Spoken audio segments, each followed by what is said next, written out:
ఇవాళ పేదలకి మరింత మెరుగైనటువంటి వైద్యం అందించాలి. ఈ మెడికల్ కాలేజెస్ అన్నిటిని కూడా కంప్లీట్ చేయాలి. దానికి ఇవాళ ప్రపంచం అంతా కూడా అవలంబిస్తున్నటువంటి విధానం ప్రైవేట్ పబ్లిక్ పార్ట్నర్షిప్. ప్రభుత్వ సంస్థ అది, ప్రైవేట్ వాళ్ళు దాన్ని ఆపరేట్ చేస్తారు. దాన్ని కూడా మీరు రాజకీయంగా మాట్లాడి అవి పూర్తి కాకుండా బెదిరించే కార్యక్రమాలు చేయటం నిజంగా చాలా సిగ్గుచేటు. ఇవాళ మెడికల్ కాలేజీలు పూర్తి అయితే ఒక పక్క విద్యార్థులు వస్తారు, ఇవాళ మంచి డాక్టర్స్ మన రాష్ట్రంలో తయారవుతారు, ప్రభుత్వం మీద ఒక పైసా కూడా భారం పడదు.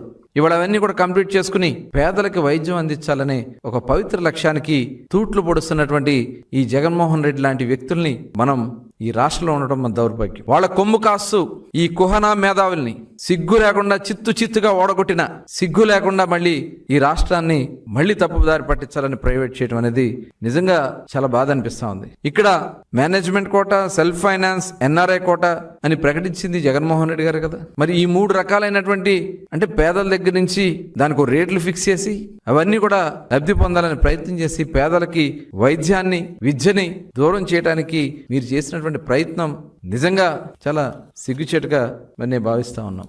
అట్లాగే ఇవాళ చూస్తే 107, 108, 113 జీవోలు తీసుకొచ్చి ఆ జీవోల ద్వారా 35% సీట్లు సెల్ఫ్ ఫైనాన్స్ అని, 15% సీట్లు ఎన్ఆర్ఐ ప్రకటించి సెల్ఫ్ ఫైనాన్స్ సీటుకి 12 లక్షలు, ఎన్ఆర్ఐ సీటుకి 20 లక్షలు ఫీజులు పెట్టింది జగన్మోహన్ రెడ్డి గారు కాదా? అంటే మరి ప్రభుత్వ కాలేజీల్లో కూడా మరి ఫీజులు కట్టాలని చెప్పి పెట్టినటువంటి వ్యక్తి జగన్మోహన్ రెడ్డి కాదా? ఇవాళ ప్రభుత్వ భాగస్వామ్యంతో నిర్మాణం జరుగుతున్న